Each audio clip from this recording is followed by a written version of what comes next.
Hello, and welcome to day 3 of the 2021 Virtual Water Leaders Summit coming to you from Milwaukee, Wisconsin. And as I said yesterday, we are so proud to be the home of the world champion Milwaukee Bucks. The celebration parade starts in a couple hours, so I can guarantee you we'll be done, and a few of us will maybe heading over to the parade.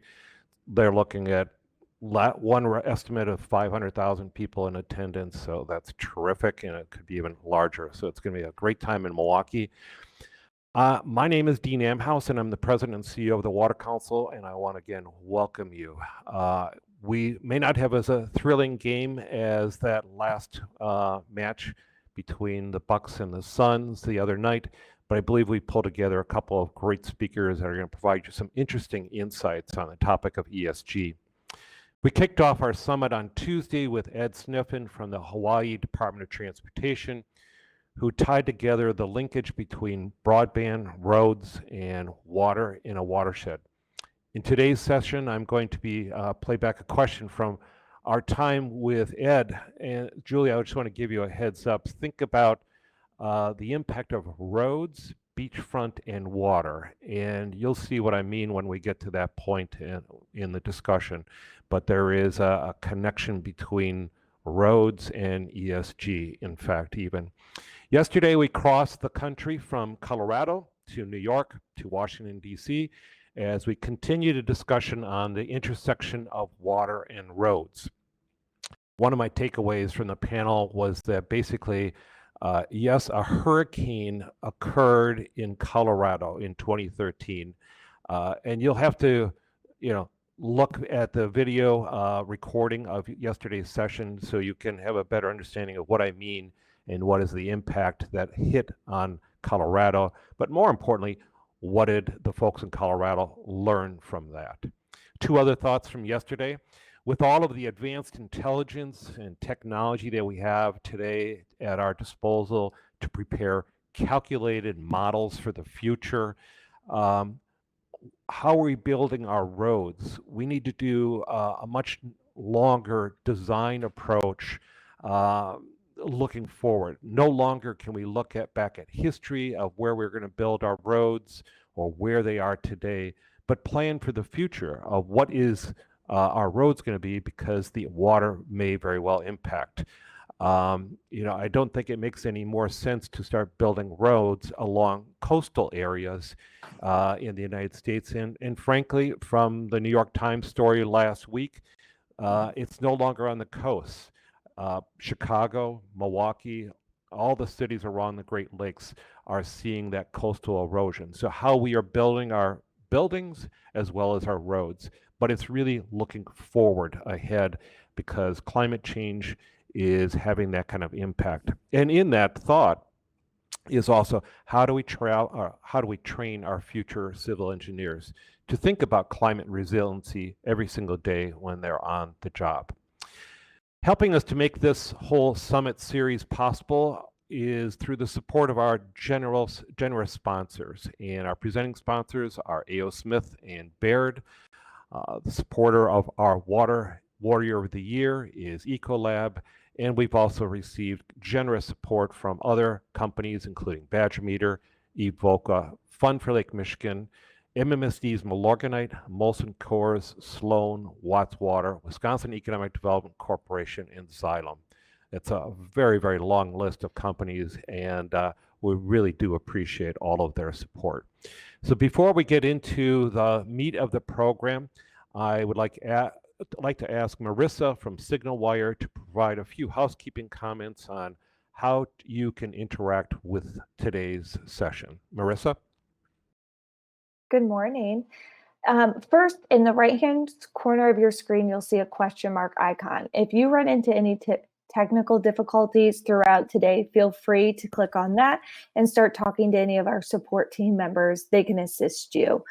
For today's comments, if you have any questions, any comments throughout the presentation today, there's a chat feature at the bottom of your screen on the right-hand corner. When you click on that icon, the chat window will pop up and you can start talking in there, and we can all reply to you as well.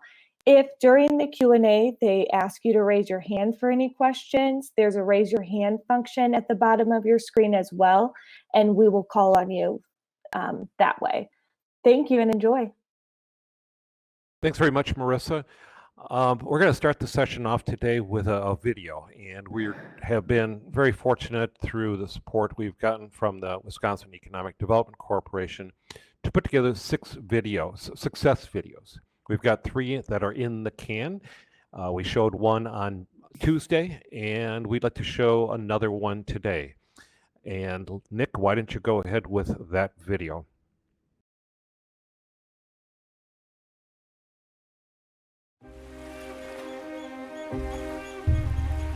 Growing up on the shores of Lake Michigan, having access to abundant water my whole life has really been something that I'm grateful for. I think, we take a shower, we turn on the faucet, and it's readily available, but there are people all over the world that don't have access to water resources in the way that many of us do. I was shocked at the needs for clean water and that in America we were throwing out all these assets that could be reutilized or at least monetized to go toward fresh drinking water for villages and other people. So it's an exciting opportunity for careers. It's scientifically challenging, but also socially and environmentally, it's something that we need to protect.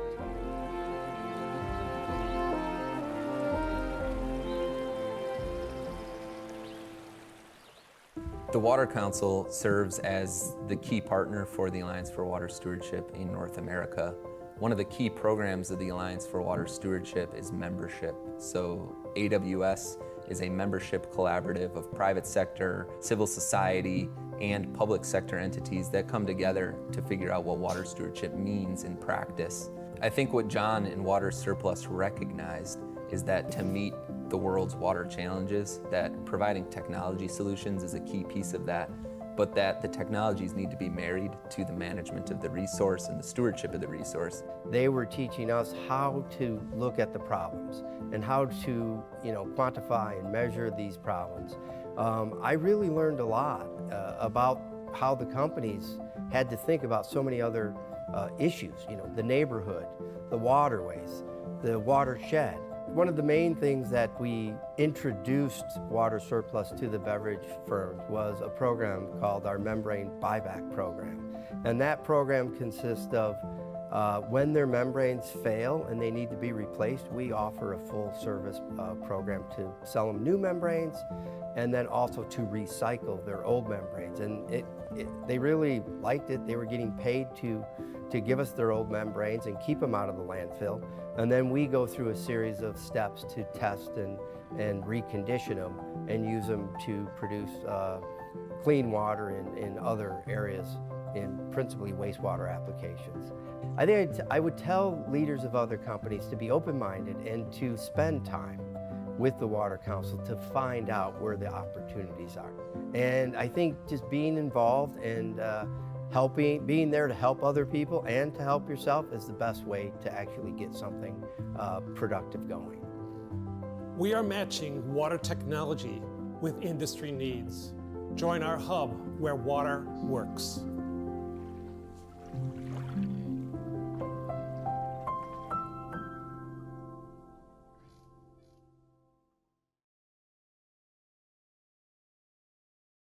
Really great job by Source 10. We're very appreciative of the fantastic work that they did to produce that video, as well as 5 additional ones. We'll show another one next week, and all of these videos will be on our website in the next few weeks. We also would like to show you one last video before we get into the program, and this is from our Brew 2.0 program. As many of you might be aware and are familiar, we have been running a Brew program called Business Research Entrepreneurship in Water for several years. We reinvented that in 2020 and called it Brew 2.0.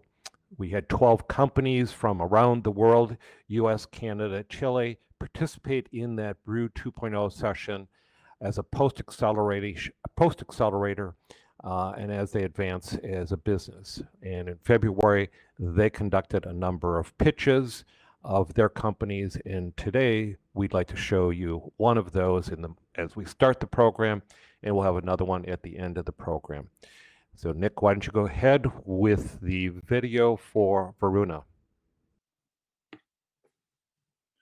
Hi, I'm Jamel Carter, co-founder and chief commercial officer at Varuna. About 100 years ago, US cities began using chlorine in their disinfection process, and that approach remains the same today, with over 98% of the water systems in America using chlorine to keep water quality at a high level. But we still face problems. Just a few years ago, 63 million Americans were exposed to unsafe drinking water. I want you to meet Darren. Darren's one of our customers. He's seen here flushing the system to increase chlorine residuals, so water quality in this area of the city remains at a high level. But prior to doing that, Darren had to take a grab sample at the sampling station that you see on the left-hand side of your screen, record that sample, call the water treatment plant, determine the corrective action, and then take that action. Now, this is fine if it's just one sampling site, but Darren has to do this across 160 sites each month. And this is not just Darren's problem. It happens at US cities across the nation. Here's where Varuna comes in. We're reimagining how to use technology to allow the distribution system to talk to the operator like it's never done before.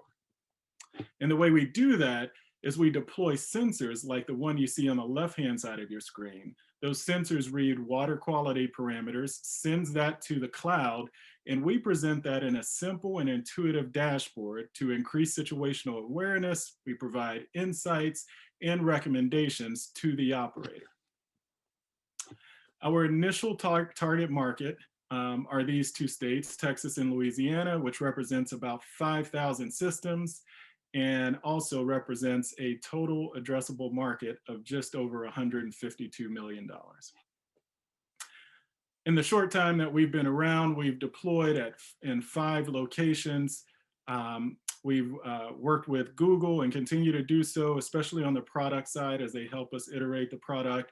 A few months ago, we were able to raise a seed round from Corazon Capital as our lead investor. And we've also signed 2 MOUs, Memorandum of Understandings, with 2 really reputable companies in the water space, Rotoplas and Arup. We have a great team, which includes my co-founder and CEO, Shay Fabide. This is Shay and I's second startup. The first was in the utility space that we sold, and we sold that company in 2013. We're also supported by some amazing advisors that really understand the space that we operate in. When it comes to our competitive advantage, we like to say we're providing the right solution to the right segment in the marketplace at a price point that's less than our competitors, which just screams value for our customers. We're a growing concern, and we ask that you help us continue to grow. We ask for introductions to any municipal water systems, any IOUs or water service companies that you may have connections to. Again, we thank you, and if you want to get in touch with me, feel free to reach out. You can see my contact information on the screen, and have a great day. Thanks a lot.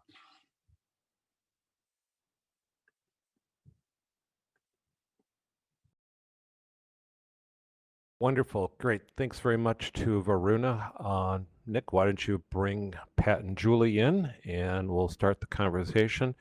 Hello to you again. How are you all today? If there's any indication from as we were sitting in the green room, this is going to be a lively discussion between, I was going to say the 3 of us, because I think it's going to be the 2 of them, because they had quite the rapport going back and forth as well. So I'm going to tell the audience again is if you have any questions, please drop them into the chat box, and I'll be monitoring that, and we'll want to bring that into the discussion as well. So as we start off, this whole notion of ESG, and even as we put together promotional materials. This is not like a Sesame Street, we are going to learn about the letter E today or the letter S today. But I'm sure there is a lot of confusion. What is this ESG? Environmental Social Governance. It has literally, as some people have described it here, at least I think in the United States, it's been a wildfire, lots of things that are happening really fast. I probably shouldn't use that term wildfire now today, what's going on in the western part of the United States. But I saw something last night, Julie and Pat, and Julie, I'm going to be starting off with you to sort of set the stage of this.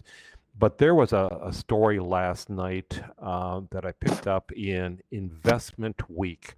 And this is from, the headline. It says ESG assets are on the course to exceed $50 trillion by 2025, representing more than a third of the projected 140.5 trillion in total global assets under management. And that's according to Bloomberg Intelligence.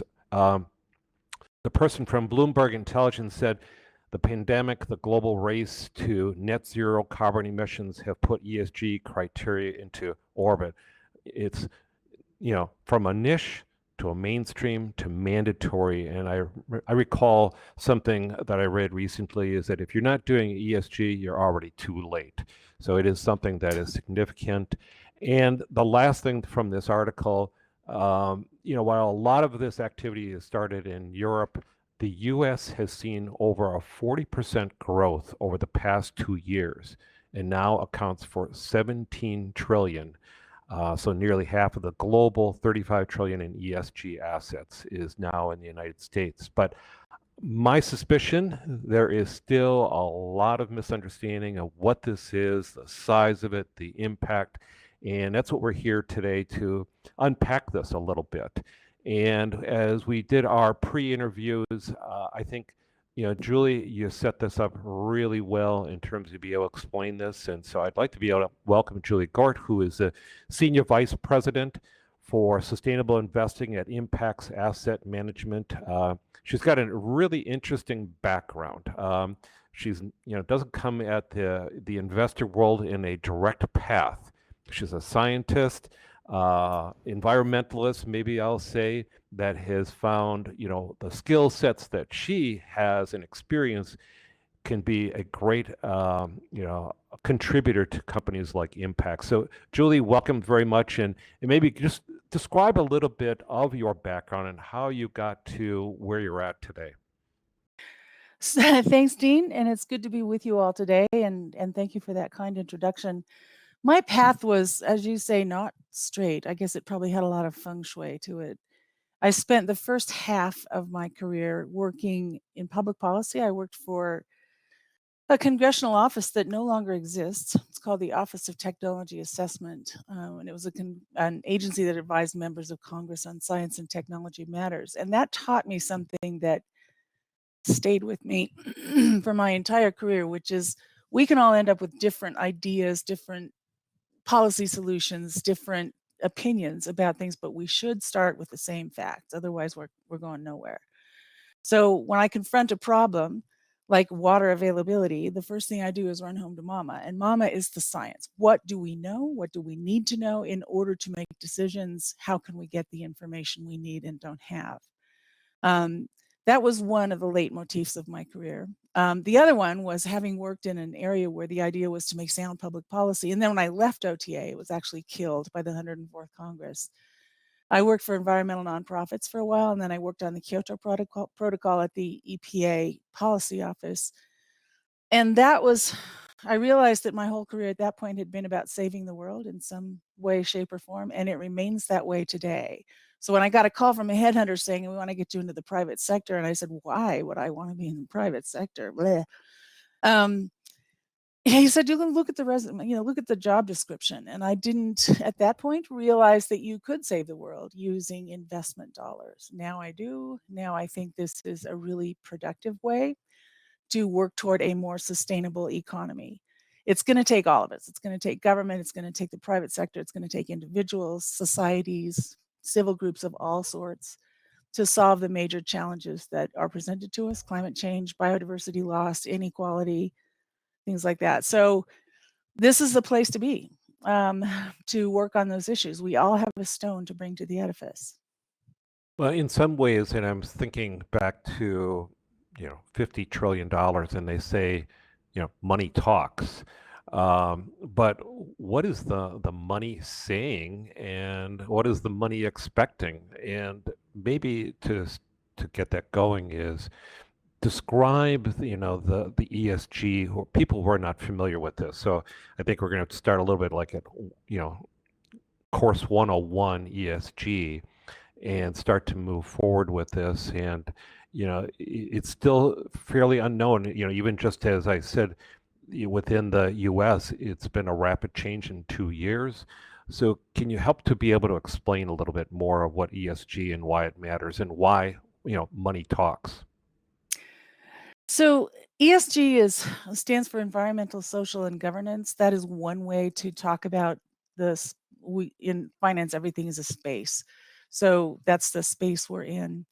Another way to describe it is sustainable investing, which is kind of how we prefer to talk about it. So everything that we invest in is contributing in some measurable way to the transition to a more sustainable economy. Now, not everybody practices ESG exactly that way. Some of them, for some, they may only have a few exclusion criteria, people who don't want their retirement funds to fund weapons manufacture or tobacco or oil or what have you. There are a number of funds that have an exclusionary only approach. We have an integrative approach where we integrate both the risks and the opportunities associated with sustainability into our funds. And we have about 50 billion now in assets under management. So it's good to be at 0.1% of the eventual total. There's more than one flavor, as you can imagine. The Global Sustainable Investment Alliance lists 7 different types of ESG. You can do it with active funds, with passive funds. You can do it with engagement only. You can do it with exclusion only. You can integrate ESG considerations. So there's more than one way to do it, which is true of absolutely everything on the investment landscape. But really, all of it has some aim to try to put people's dollars to work in ways they want it to work, and that actually also help to make the planet keep the planet a place that you want to live. Right, right. You talk about sustainability, and this is something we talked about as well. Clarify, for a long time we heard corporate sustainability report. We're Yes, doing CSR, that. And then why do we have to do ESG? Can you explain the differences between CSR and ESG? And why does it matter? Yeah, it doesn't really, to be perfectly honest. I mean, I don't care if you call me Julie or Julia, which isn't my name, but everybody does it anyway. I mean, I'm still the same person, right? So the thing that matters about sustainable investment is how it directs capital and who it directs capital to. So if our dollars are going to support the market valuations of firms that are helping us, like Pat's firm, to get to a more sustainable place, that is very much in the wheelhouse of ESG, CSR, whatever. CSR is more at the corporate level, whereas ESG and sustainable investing are more at the fund level. Since there are no protocols, or haven't been in the past, for things like sustainability reporting or CSR reporting for companies, you would see some company CSR reports the only numbers were page numbers. And there are no businesses in the world that can't describe themselves in some way quantitatively, or at least factually. But if it's just a series of happy anecdotes, then it's someone trying to pretend like they're perfect. And gosh, you ever find a perfect company, give me a call. My phone number is 603-501-7353. We can all stand to improve, right? And the idea of a sustainability fund is that you put together a bunch of firms that already have got some significant contribution to make to sustainability, and then you may engage with them as well to try to encourage them to take the next step or do something different as the world evolves. That is sustainable investing. The CSR, sometimes you would see, a corporate sustainability report that focused only on philanthropy. We donate 5% of our profits to nonprofits or to NGOs, which is okay, cool. But what you're doing with the other 95% really matters for the planet, and that's what we want to see you put to work for sustainability. Right. What are you doing within your own operations? Right. As opposed to, yeah, it's nice. Look at what they're doing across the street, or in another city, and we're giving them some funds, and that's nice and dandy. But we're polluting and we're destroying the planet along the way. So You're right.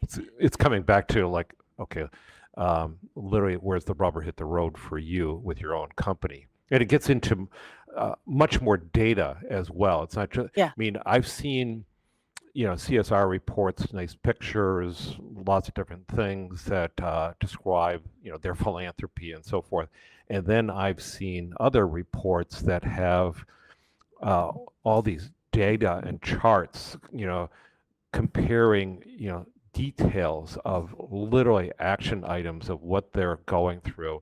Mhm. It's daunting. I mean, that's obviously for some companies that are just like over the board, but it is something that a company shouldn't think that they have to get to that level, but doing something within your own operations, you can go a long ways. Would that be accurate?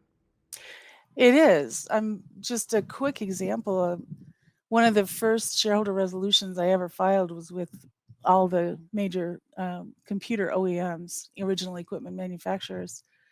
And that was, 20 years ago. And we were asking them to do something to deal with the growing problem of electronic waste. Electronic waste has a bunch of stuff in it that you never want to eat, drink, or breathe. But the way it was being disposed of back then, it's probably what you would end up doing. They were either going into landfills or they were incinerators, but one way or another, it was, there was a pathway for human exposure. And when we first started talking to Dell, their answer was, well, there's no place to bring Dell back to. There's no take back that we can do. I mean, we sell them all over the internet or over the phone. And, it's, we kind of gently but firmly tried to point out that if you can sell them that way, you can probably get them back that way. And they figured it out instantly. I mean, it didn't take that much. And once they did, they kind of went, aha, not only is this helping save the planet, it makes Dell look like a green leader. And so from that was like planting an acorn. There are oaks growing on that company right now because they took sustainability very seriously after that. And we didn't have to ask them to do anything else. They were making progress on their own. They adopted the women's principles. They, put zone lighting on their warehouses to save electricity. There was just all kinds of things you can think out about once you have seen the idea of sustainability as other than a ball and chain on costs. Mhm. It's a And brand builder. It can save you money in the future. It can right, even make you more efficient. your customers are going to like you. Your potentially Exactly. new customers, investors, so Right. on and so forth. Employees are, really wanting this as well. So you really play a role with your companies of pushing them, encouraging them to move in these directions, and you're bringing your science background into the mix of that discussion, correct? Yeah, I would also describe that process as a sort of mutual learning. It's not like we have all the answers and we're trying to force companies to see the light. They have a lot of answers too that we don't know. So Mhm. when you engage in a dialogue like that, oftentimes you can come up with something that neither of you thought of individually. It's the more ideas you bring to the table, the more solutions are available to you. Right. Before I go into my next question, with you, Julie, we had a question from somebody in the audience, and it's a little bit on the topic we were just covering, but Amy Jensen says, could you clarify the distinction made between CSR at the corporate level and ESG at the fund level? They seem to be using interchangeably these days. There is a lot of overlap, Amy, so you're not wrong in the sense that many of the parameters of a good CSR report, which describes what a company is doing, are also the same parameters you would integrate into investment in a sustainability fund, right? So impact on the environment, air, water, and soil, impact on communities, community empowerment, gender equality, racial equality, safety, brand integrity, safe products, things like that. Those apply at both the company and the fund level. At the fund level, you have multiple companies and you're looking to diversify your portfolio so as to diversify risk. Companies deal with risk in a different way than fund managers, but a good CSR report and a good sustainability fund are probably using many of the same criteria to build their plans. Great. Thanks very much. As I read in the, at the outset of our discussion from Investment Week, they talked about the expansion that's gone on here in the United States. And, for us at the Water Council, we've been involved in water stewardship for more than 10 years, much more active in the last 6 years. And frankly, I would say in the last 18 months, we have taken a heightened interest around ESG. We have a board member who, said to us, this is coming and you guys better start paying attention to it. And it's coming in a big, huge way. And the work that we're doing in water stewardship could maybe be an avenue for growth and expansion, and that there's Absolutely. a need. So, a lot of this started in Europe. And mind you, I mean, it's probably broader than that. So I'm looking for you to clarify this. But, Europe is ahead of us. And I was on a Brookings session this week, and it talked about that. But it has been a big surge in the United States the last 2 years. It has kicked into a higher gear, probably since beginning of January of 2020. The new administration is ratcheting it up as climate change is being talked about. Securities and Exchange is, talking about different things as well. So tell us what in the world's going on in the United States and why you need to get in on this right away.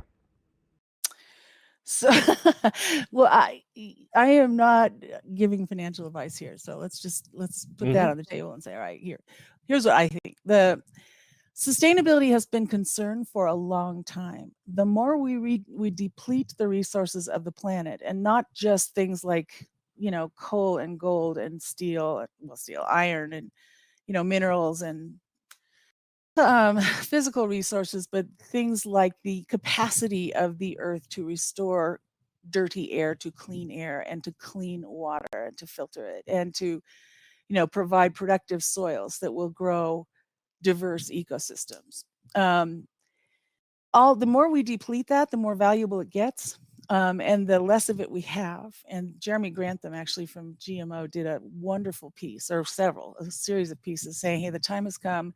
We used to value resources as though they were infinite. They are not. They're getting more expensive over time in real terms, because they are more scarce. We passed the carrying capacity of the earth in terms of its resources in, guess what year?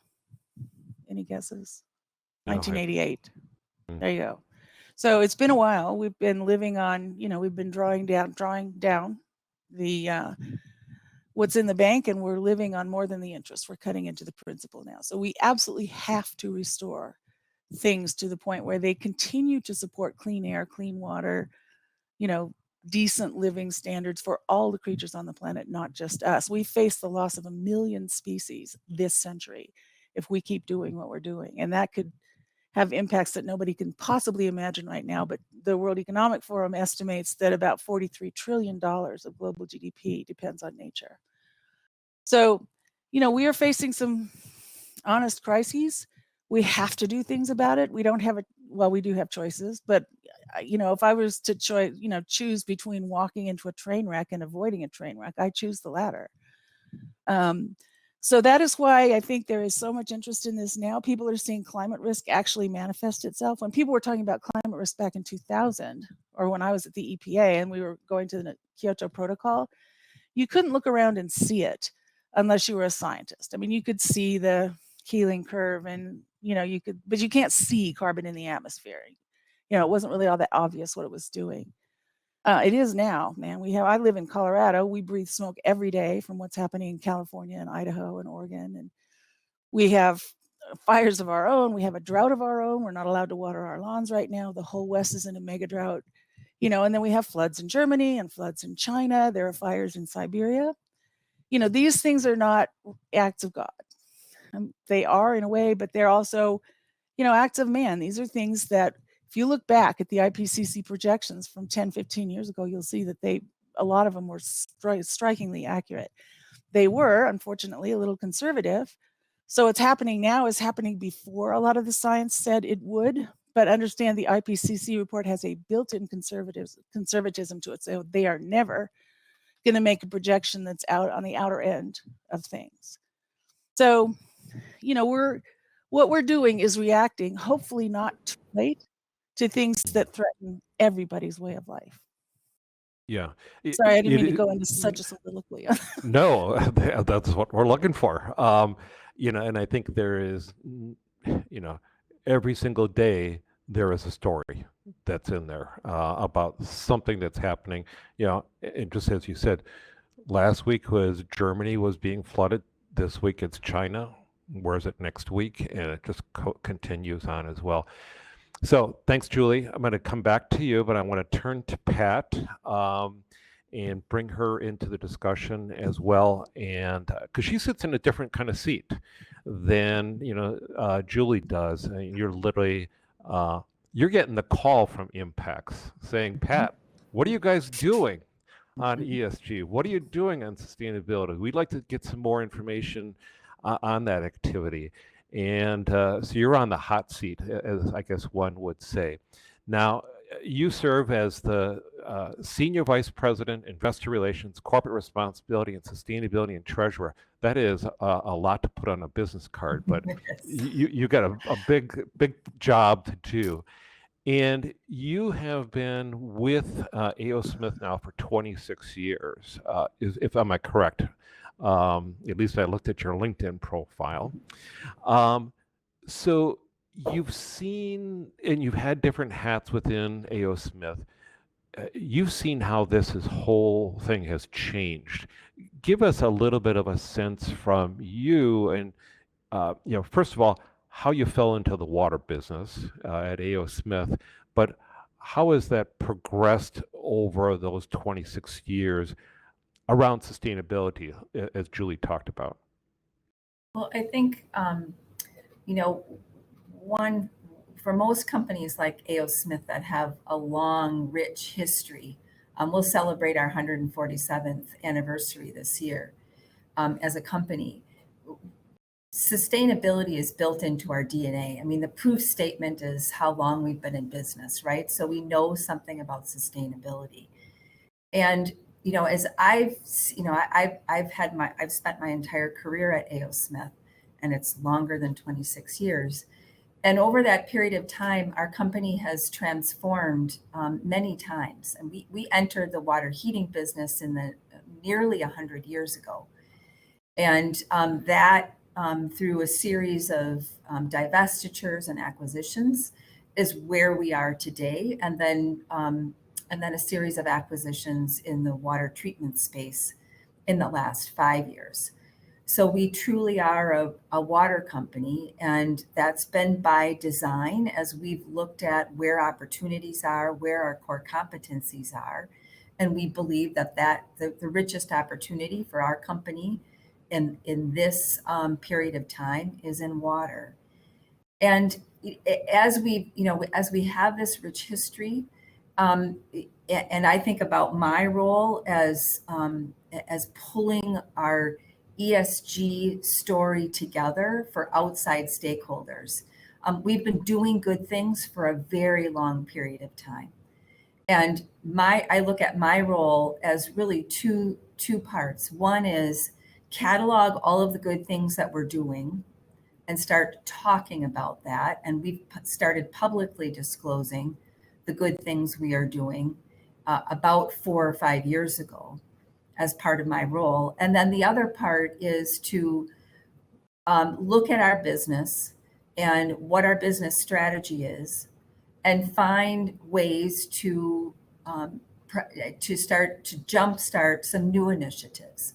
So as Julie described with Dell and the Take Back program, we're looking at the recyclability of our water heaters. large percentage, over 90% of the materials in a water heater are recyclable. Typically, the person who is installing the new one takes the old one. And understanding what we're trying to understand now is, where does that go? What does that installer do with it? We believe that in most cases they're taken to a scrap purveyor, and there's some value there.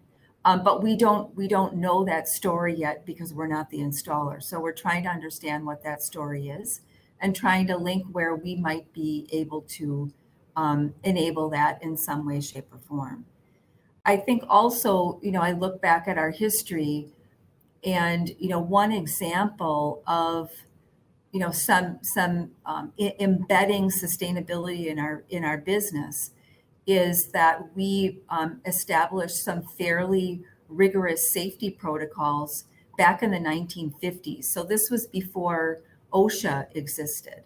And as a manufacturer, in using large press equipment to make and stamp products out of metal can be a very dangerous place if there aren't safety protocols in that environment, in that manufacturing environment.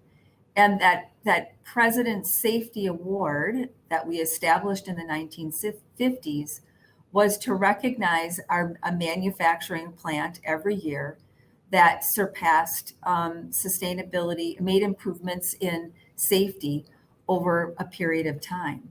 And that award exists today. So it's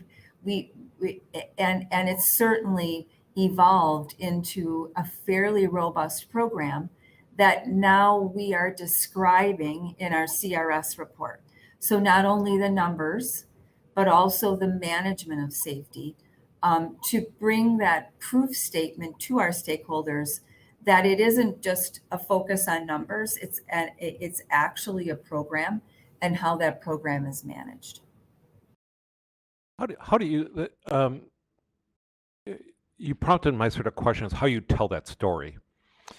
Because, and I'm going to go back to that recycling of water heaters, and I know that that's in the process of something that you're talking about as well. But I frankly, obviously we all have water heaters, and you were sort of raised like, I wonder what happens with that. And as my staff will recognize and know this as well, I recently sold my old 2002 Toyota car that had 350,000 miles on it. It was like done. But when I get it to the dealer, I go, what are you going to do with this? Because I'm just kind of interested in that process. And I never thought about water heaters. So how would you go about communicating what you're doing to consumers, but to investors as you're going through this process? So it's not that it's just, here's our report once a year, but it's something you're doing every single day. Right. So it is, part of this role for me is getting into the business and understanding what we're doing, but also looking at our business with a little bit different lens. So it's through that sustainability lens. And the good news for a water heater is that the large majority is steel, and there's value there, right? So it's not going into a landfill. There's value, and somebody's taking it somewhere to be recycled, to be the components taken off, maybe for parts, but the components taken off, and then there's value in the steel tank inside of a water heater. Similar for our water heating products, our boiler products, large component of metal in those products as well. So we have relationships through our Plumbers Rewards program, which is it's like a frequent flyers program for plumbers. And while a plumber doesn't buy a water heater directly from A.O. Smith, it goes through a distributor or through a retailer. We have a connection with a large number of installers, the plumber base. And so we can ask them, what do you do with it? We can send out a quick survey, and this is kind of what we're thinking. understand, let's understand the story there. Let's not just take one anecdote by talking to one plumber. Let's use some of the resources and the connections that we have to really understand what is going on and what's happening. We think we know, but let's prove to ourselves that we know. And then let's take that back and understand, what is the value that's being created from a recyclability, and where does that value that reside? And then is there any way that A.O. Smith can be involved in enabling that? And so those are still the open questions. But we, in this particular case, we think we have a good resource in that connection with a large group of installers to give us more information, to mine that information. Otherwise, it could be very difficult to aggregate that.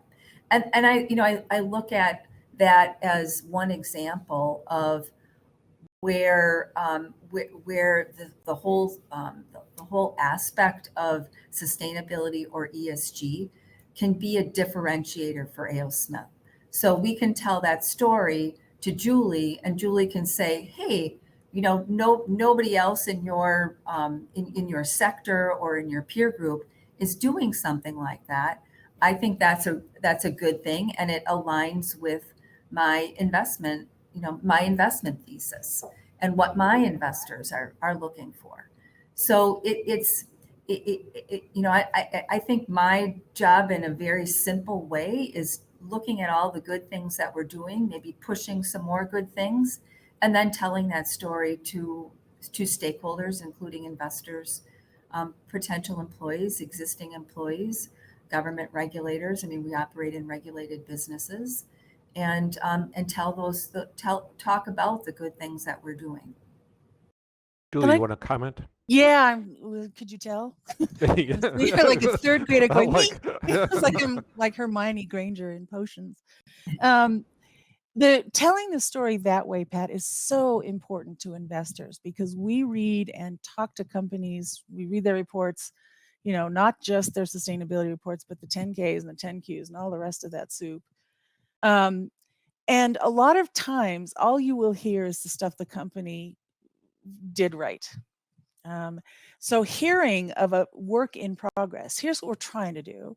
Here's how we're trying to get at the information. We're not sure what the end point is yet, but this is why we're trying to do this. That will make every success story you say that you put in that report much more believable. We all know, we're all striving. The journey to sustainability doesn't have a destination. It's always going to be a journey. So knowing what's in process and knowing what you're striving to do is really important. Just want to reinforce that. Yeah.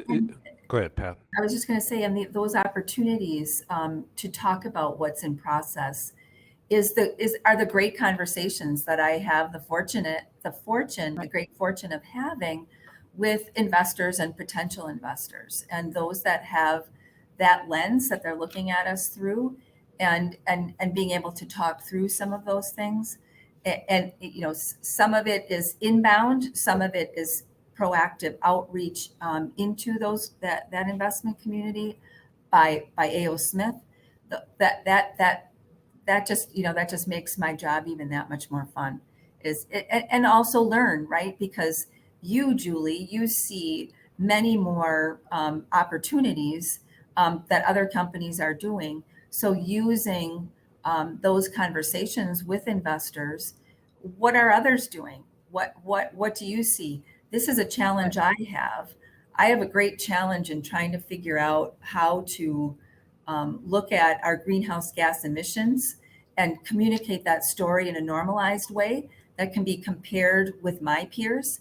Everybody's using a different metric to normalize. Yeah. And what I'm talking about is your greenhouse gas emissions divided by something, some denominator like revenue, units produced, man hours in a plant, that can be comparable to others. And I look at all of our peers and everybody's doing it a different way.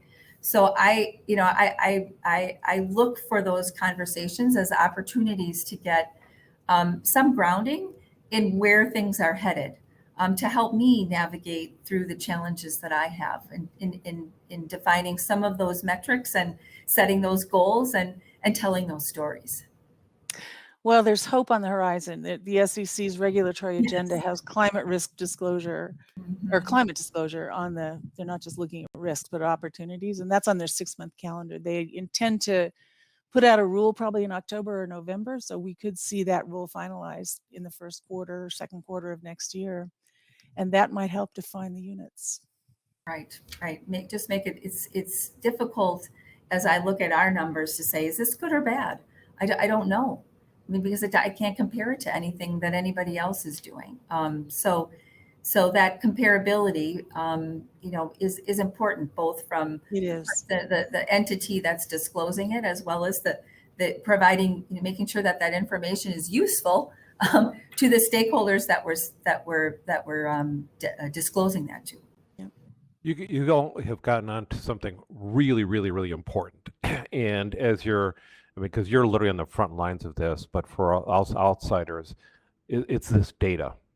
And it is confusing for the companies because, Julia, no, there was something else. You look at 850 studies, I think I wrote down. Yeah. Yeah, something that's just, you see the nerd tattooed across here? Right. So you're looking at all these different studies, and there are like thousands of different data points, and Pat's going, where in the world do I begin? Which one's legitimate? Which one should I focus on? All of that kind of stuff. And speaking from the Water Council, we're trying to see if we can provide a little bit of a niche on that water space. But I'd really like to hear the two of your thoughts on this whole idea of data, because it's probably one of the biggest questions that is coming. It's not now, not coming, it's happening now. And where is this going to get shaken out? Julie, you want to start? Sure. Always happy to jump in. Data.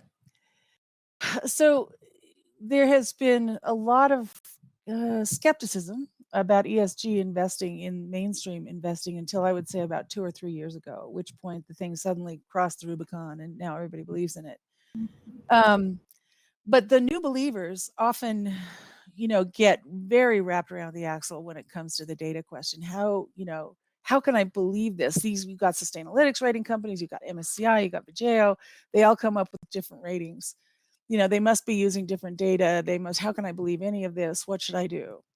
So there is not only data, but even when you turn the data into information, like a rating, there's still confusion because there's such a panoply of stuff. I would say that is a characteristic of finance, period, end of report. It has been for a century, right? We don't get the same broker ratings on companies either. I looked at the S&P 500. There wasn't one of them for which all 6 broker ratings agreed, right? So people make decisions based on data. Hopefully, if it can get worse, they could make data based on sentiment or opinion or politics. But in investment, hopefully they're making decisions based on data. And if, for example, you want to know, does this company have a culture that is good for embracing diversity so that you can make use of all the talent that's available to you and not just that of the white man? That's often been the case in the United States. In the past, we still have pay gaps. It's highest for white men, and then as you go to sort of women, and then Black women and Latina women and Black men and Latina men and Asians, you're going to see the gap increase. Actually, it's probably a little bit lower with Asians, but whatever. But it's not required reporting. I mean, companies have to collect the data. You have to get EEO1 data and provide it to the EEOC, but you don't have to report it, right? So how do we know? I mean, we don't even have the first step, which is, okay, well, I don't know what your culture is, and I probably never will because I own 1,000 companies in all my portfolios. I can't go live in all of them.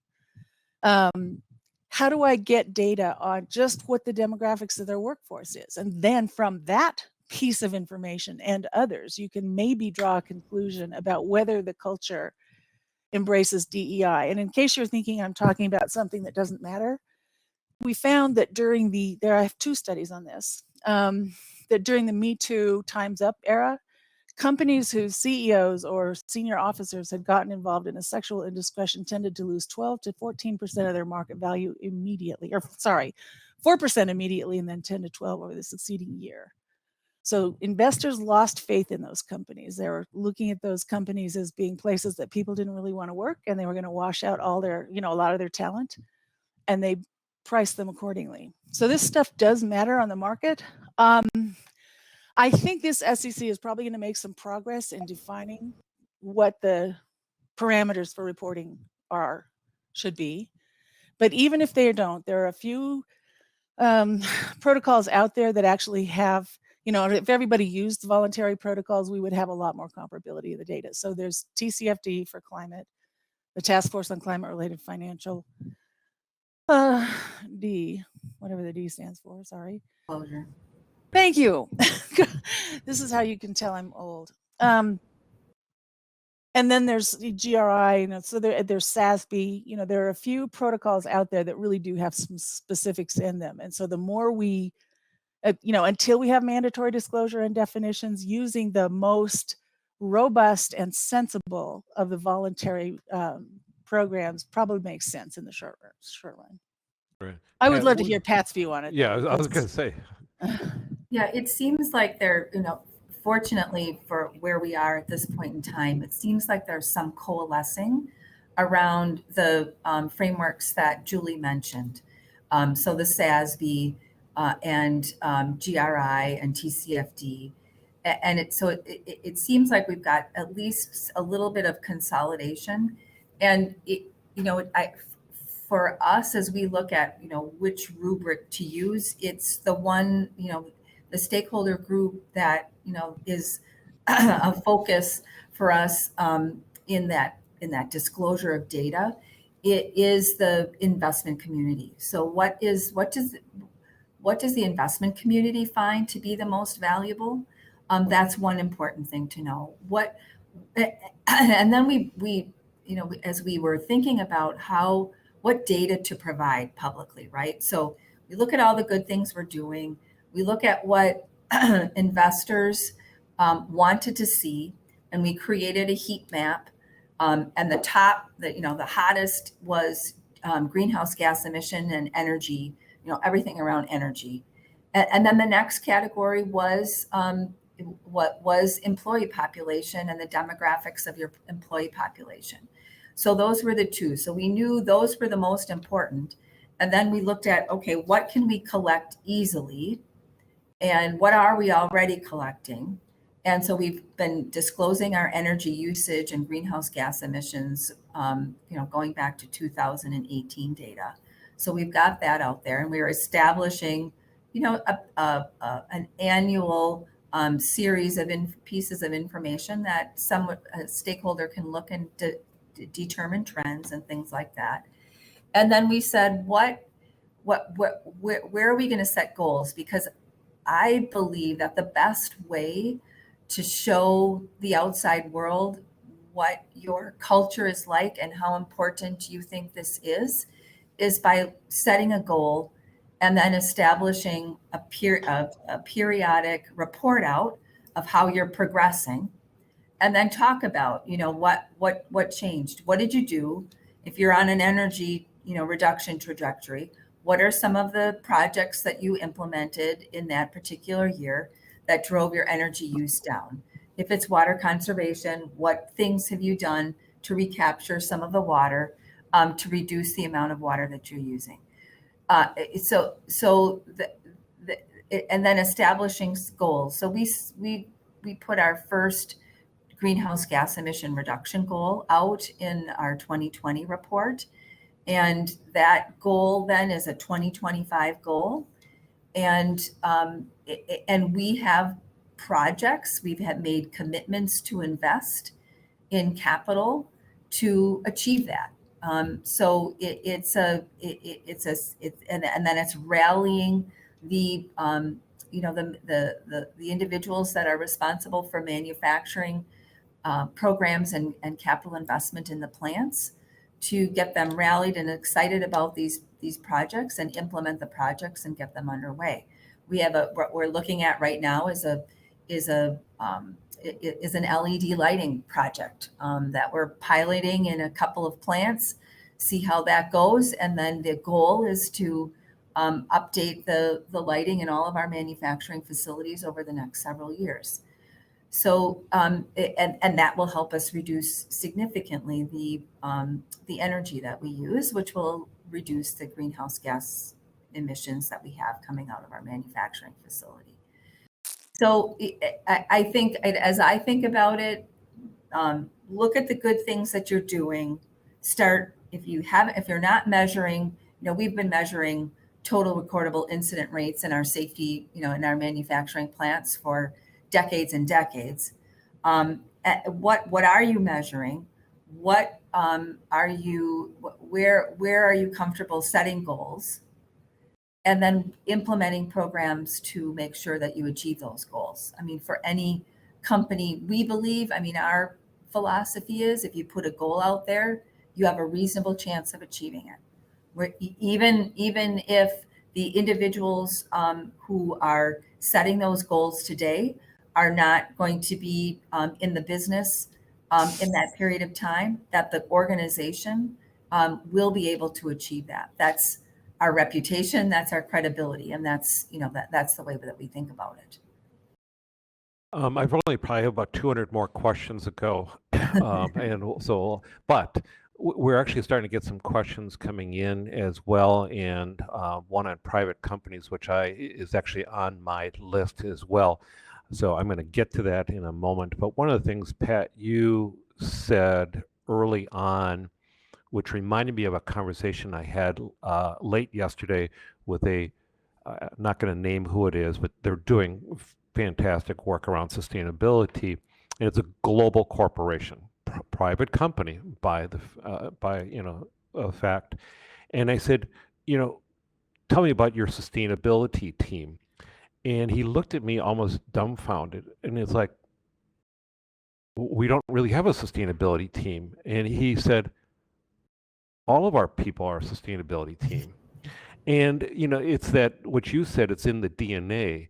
So it's not something that is like, and I make this generalization, the sustainability person, in the past was, oh, they're in that building, off on some other campus, down the hall, never to be seen at all. But you're sitting in the C-suite with sustainability. So you're right in the mix of all the decision making, and you're talking about that DNA of A.O. Smith. I mean, that's kind of what you're hitting upon, is it's not a separate thing, it's integrated in everything. It is, and that's what, that's what, working for a company like A.O. Smith, for me, has been, it's been a wonderful place to serve throughout my career, for sure, because the culture is so thoughtful and caring about each other as individuals. We're a fairly humble culture. When we were embarking on this journey of public disclosure, one of my colleagues came up to me and said, why do we need to talk about this? We've been doing this for a long time.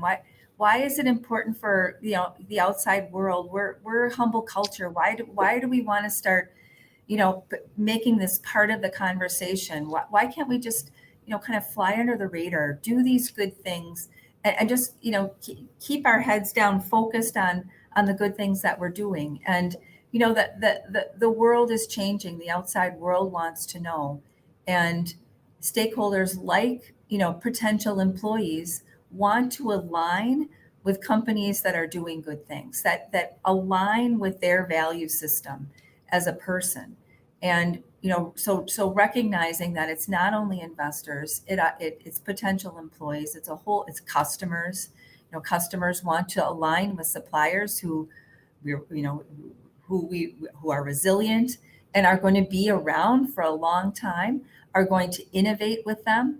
And so those things are all important. So this whole ecosystem is much more about the stakeholders as a whole, versus just doing the good things that you're doing and keeping your head down and not talking about it. Right. So Pat, look at any survey of millennials and see what kind of company they want to work for. Mm-hmm. It's all there. And if you're not doing it, you're too late because your competitor is doing that, and and hiring those people as well. So Pat, you opened up, into my next question, suppliers. Neil Lapley, asked the question: ESG is being discussed, applied to public companies, but the vast majority of businesses are private. How does ESG apply to private companies? And I would say a lot of those private companies are probably suppliers to A.O. Smith. And so tell us, what is their role? Can they have a role? Should they have a role? And Julia, I'm going to be coming to you because you gave me a comment when we talked in the forum early on that why it's important to private companies, that I want to make sure that we don't miss it all, because it was like a light bulb went on. But first of all, Pat, tell us a little bit how this starts to get filtered down into your supply chain with private businesses. What are you expecting from them? Right. So 2 comments there. One real quick one. We have some exemplary private companies in Wisconsin, Kohler and SC Johnson, who have another long, rich history like A.O. Smith, private, but are doing great things and are talking about them. So I think I guess my point is private, public, that doesn't necessarily distinguish between whether or not there's good things happening and or whether those companies are talking about the good things. Second is, as we look at our suppliers, we as a customer, what we're looking for from a supplier is somebody who will innovate with us, someone who will be with us for a long time, somebody that we can build relationships with, and somebody who's competitive, right? Who is managing their business in a way that they'll be in business for the long term. So understanding how they use capital and how they reinvest in the business. But as we think about our suppliers, and we've had some of our customers come to do this for us, is first of all, we have established a supplier code of conduct, which we've had for decades, for a long time. And so part of that vetting process for suppliers does have criteria that would be considered social and environmental. Have those aspects to them. And then we also have something that we hold very, very near and dear to us is our guiding principles. And it's how we operate as a company, how individuals operate as individuals working for A.O. Smith. And we ask our suppliers to agree to our guiding principles. So it's pushing those values out into our supply chain, and many of those values have treat everybody with respect regardless of who they are.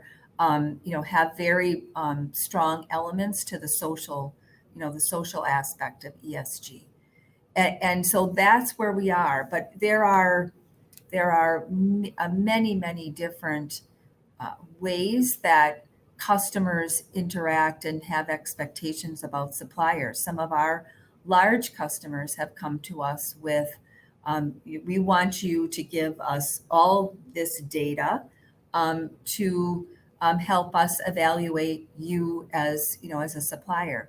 And the good news for us is we have our CRS report, so we can use that as a way to satisfy that request for knowledge. And then, as Julie talked about engaging with the companies in which Impax invests, we engage with our suppliers and have those conversations beyond the data. And so that's part of the process as well. Julia, when we talked, and I asked you this question of, because we started to tune into, private companies, and we're working closely with an organization here in Wisconsin called the Wisconsin Manufacturing Extension Partnership. largely working with small, medium-sized manufacturers. Those are the private businesses. And I said, why should they care about this? Because they're not going after investors. And you said one other reason, which was just beautiful, banks. Talk about Yeah. banks. Yeah. So the ecosystem of a business, like Pat referred to, is a whole lot more than just investors. It is customers, it is suppliers, it's employees, it's the communities you operate in. And any one of those is going to care about your sustainability, all of them, right? If you're selling a product to your customers that makes them sick, sacklers, you're eventually going to pay the piper for that. And they have, well, not enough, but they have. So banks are paying more and more attention to the sustainability of any business that they lend money to, and they are there is research among my 800, it's actually 832 as of this morning, studies, several that show that the terms of credit that you get from either a bank or an investor tend to be better if you are more sustainable, and that sustainability can be measured in a number of different ways. It's often environmental, but not only. It can also include safety or employee metrics or diversity or something like that. But the better you do on sustainability metrics, the more likely you are to get more money from banks and better terms.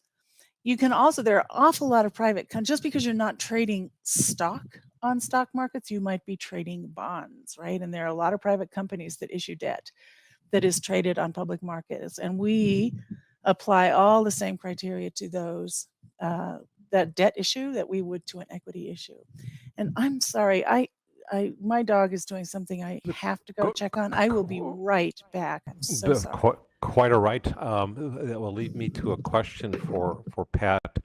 And because I want to follow into talking about water specifically, and I'm probably amiss for not even getting into it in a deeper standpoint, is you're a water technology company and you certainly are doing things for yourselves, but do you see opportunities for water tech companies to be solution providers for all of those other companies that are trying to improve their sustainability, that you can come in and say, hey, we have a better solution for you?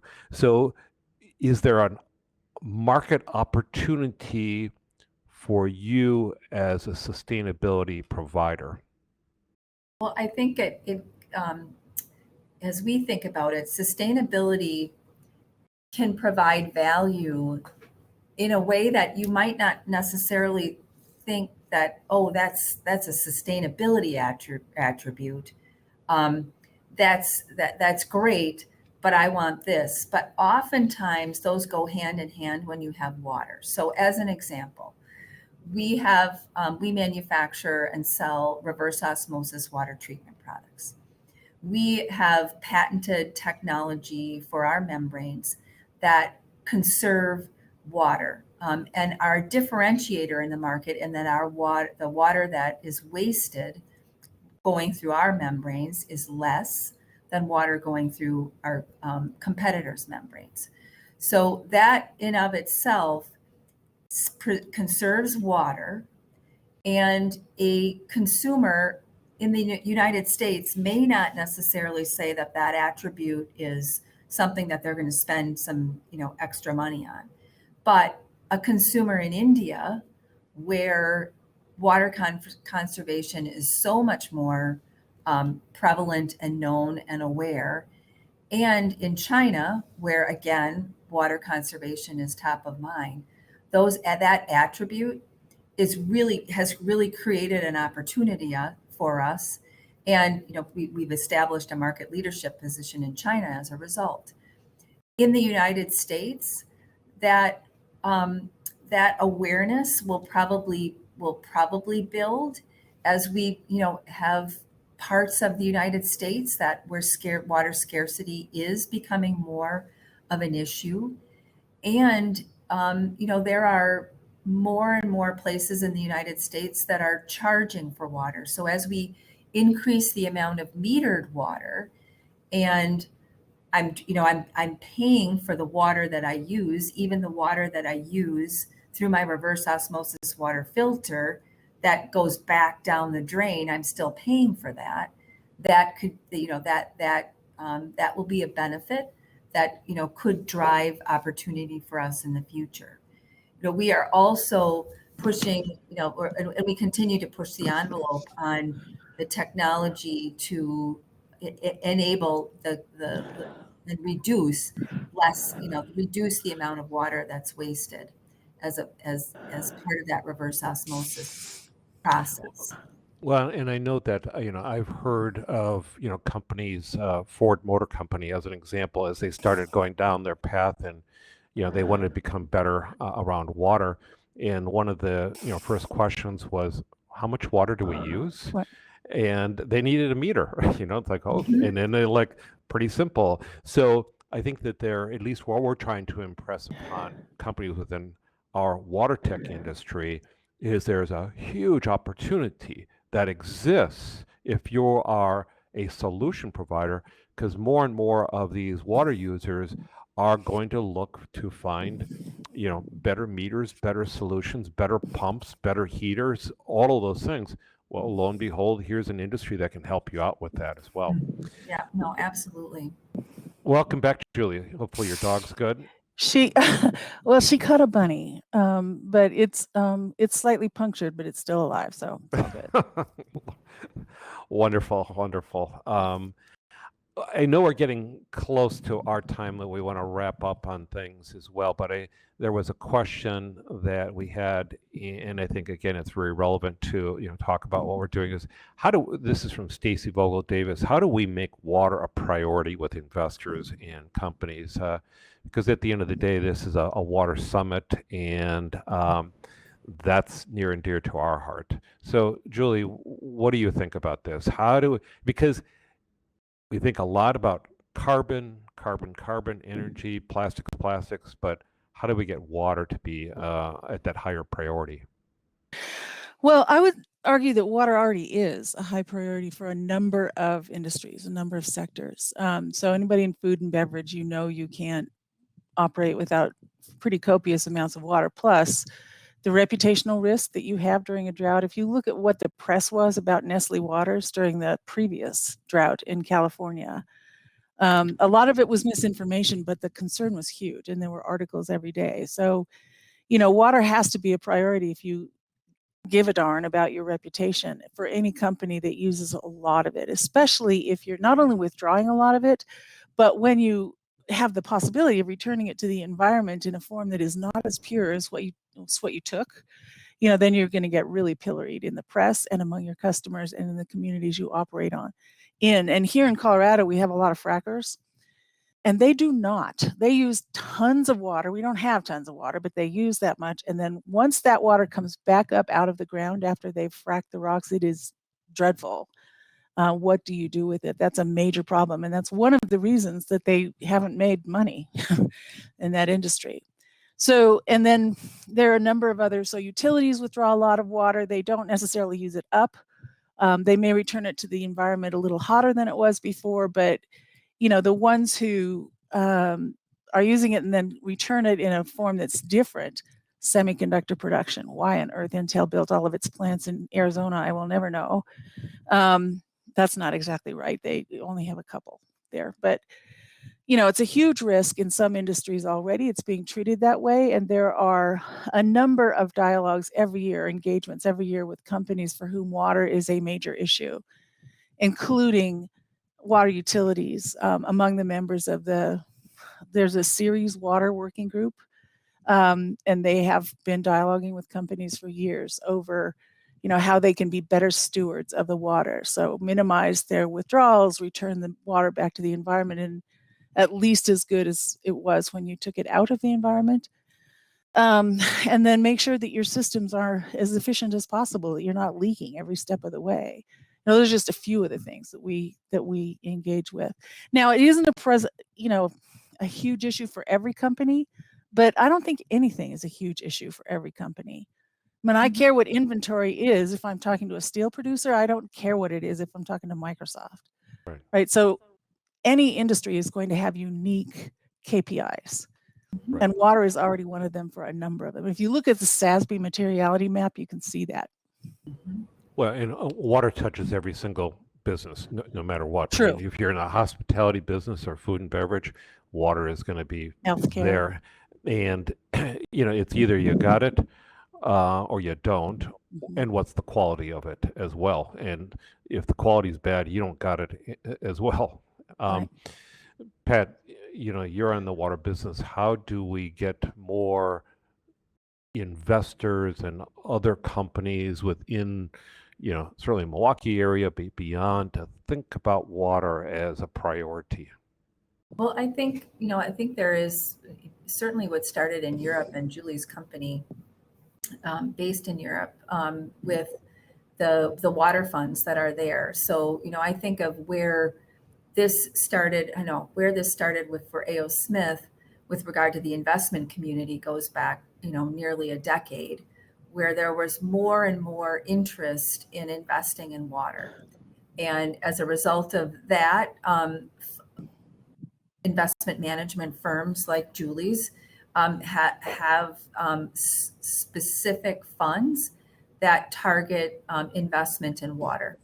And so that I don't know what the size of the Global Water Fund assets under management are, but it certainly has been growing, just like the ESG focus has been growing. So it is becoming more and more popular. But then there are the programs that you, Dean, and the Water Council are undertaking with Brew and some of the new technologies and seeing those. There's the whole activity around venture capital looking at water, and certainly you and the Water Council are playing a role in that. I look at what's the next step for us. In our 2022 report, we will be talking more about how we use water in our manufacturing process, and what Julie described, what we do after we use it, to make sure that it is, it goes back into the environment, into the ecosystem, into the water table, in a way that isn't providing harm. So that's another element of our story that we haven't spent a lot of time on. And I think that is the next chapter for us, is talking about that. Yeah. Yeah, I know we're running out of time, and truly our conversation could have gone on, because I do have more questions, but maybe we'll have to do a part 2 on this as well. And it's going to be interesting is, we're doing this in 2021, is what would the conversation be like in 2022? Because I think it's going to be changing dramatically.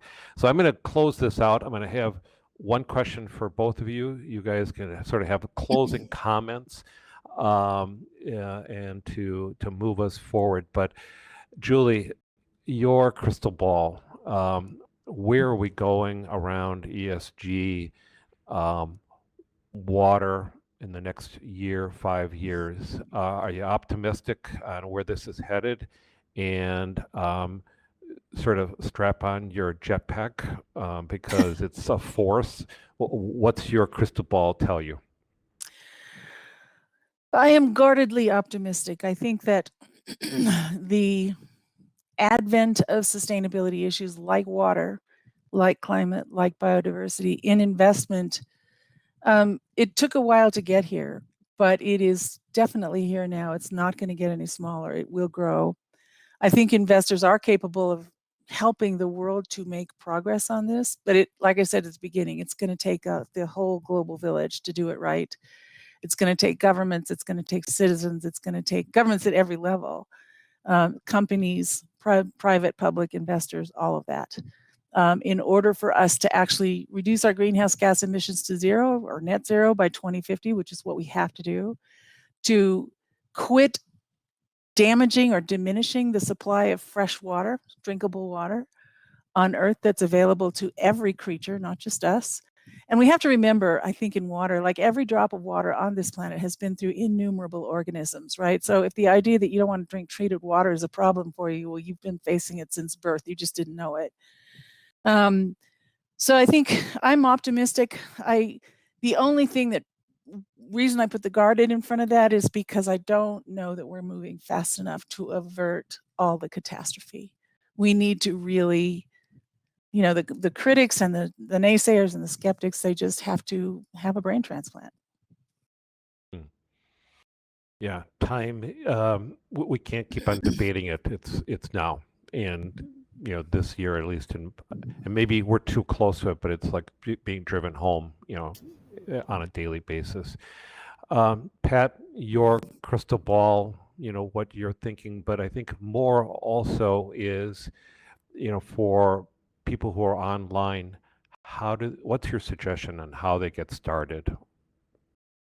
Right. I think, everybody's doing that. We can all look at the good things we're doing. So, first step, look at what you're doing, catalog the good things that you're doing, and then start small. You don't have to boil the ocean. You can start small, understand where you can have, the most impact with what you're disclosing, and don't be afraid to put some things in the parking lot for later. This is a journey. It's an evolution, and take on what you can. And it depends on your company how much resource you can put to this. So you're doing good things, catalog them, prioritize them, and then push for the one, if they're put some things in the parking lot but push for things that you think can really make a difference, can really differentiate you as a company, can really provide insight into who you are as a company, what your culture is like for the stakeholders that are looking in at you.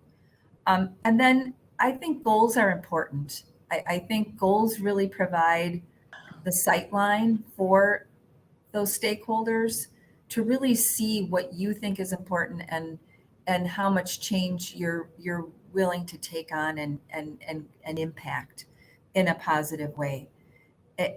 So start small and prioritize and set goals. That would be my thinking. And then, as far as the future, ESG is here to stay. It's why, companies, more and more companies are talking about it and putting resources. It's why boards of directors, our board and other boards are, this is top of mind. They are driving it, and it's the right thing to do. So you got a thumbs up from Julie. So congratulations on that. And I think, and I know this was not by intent, but it was a great setup, Pat, that you provided, because this journey, and we are starting at the Water Council, and you're part of this as well, on water stewardship, of how to help companies move through this process. We can't expect them to accomplish so much, 50 different items that are going to take them, even if they're a great company, 2 to 3 years to be able to do. Start with these 5 steps. They're important things. They will get you started. They will build your confidence, and then you can get going further and further and further. But you got to start. And we've got a program that you will be hearing or piloting right now with 16 different companies. A.O. Smith is one of them. And we'll be rolling that out later this year to be able to help both public companies and private companies move forward. So, Julie, Pat, I think we should just take this on the road. Have a conversation. We'll travel around with this. But you have been fantastic. Thank you very much for your time and for sharing your knowledge and insights. Hope you all have a good day. And with that, I would like to have Nick open up the next Brew 2.0 pitch, and that is from Water Warriors. Hi, I'm John Gradick, CEO of Water Warriors. Water Warriors is focused on making the world's water supplies safer and cleaner through innovative and new products. We're treating water the way we think water should be treated. The problem we're solving is nutrient contamination, namely phosphorus and ammonia, and it's everywhere. This map shows the nutrient pollution runoff into the Mississippi River Basin. You can follow it all the way down to the Gulf. The EPA calls it one of the biggest and most expensive problems. Water Warriors provide solutions to fight nutrient pollution, to absorb it, to get it out of the water so issues like algae blooms and loss of marine life never happen. So we develop Poseidon pellets, pellets that are able to absorb phosphorus and ammonia on contact. And here's how it works. Water simply flows through our insoluble pellets, and this causes a chemical reaction with the phosphorus and ammonia to form struvite. When the pellets reach capacity, the nutrients are returned to the land in the form of a slow-release fertilizer. We developed this through a CRADA agreement, a cooperative research and development agreement with the EPA, and Water Warriors holds the patent in our IP. Here's an example of a nutrient runoff scenario. The excess phosphorus and ammonia flow from the field or livestock runoff into a drainage ditch. Then they're absorbed by our Poseidon pellets. When the pellets reach nutrient capacity, they're returned to the land as a slow-release fertilizer.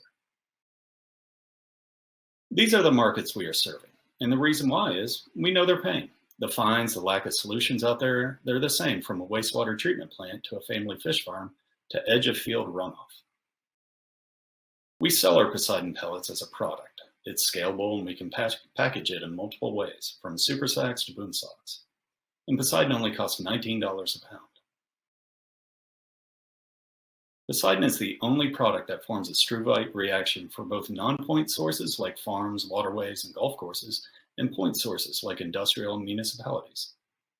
Large wastewater plants pay over $10 million for the same chemical reaction. The small and medium-sized plants can't afford that, but maybe at $19 a pound they can. We have a simple pilot system we can sell you for a few $1,000s, so you can try it with your specific water. You get results in minutes, not weeks or months, but minutes. Water simply flows through the pellets and the nutrients stay behind. They won't pick up anything else, just phosphorus and ammonia. And you want to see data? We have data. Our team is John Gradick in manufacturing and operations, Steve Chamberlain in sales and business development, and Dr. Malika Jawana is our scientist. Some of our 2020 milestones are the launch of Poseidon in October and already having sampling and testing being performed in over 5 countries. We're finishing this year with over $300,000 in revenue, and we're self-funded. And in 2021, we're working on new innovations, expanding our paid pilot programs, and scaling up for more mass production. We're looking to have more pellets in the water. Our ask, we are actively seeking the right partners to help us grow, from engineering firms to investors to distributors, and anybody who has an idea that can help us take off. If you're interested, get in touch with us in our room after this or find us at waterwarriorsinc.com. Thank you. And thanks to Water Warriors for their presentation. This is one of those companies that are out there having a real meaningful impact. So this closes our day 3 of the 2021 Virtual Water Leaders Summit.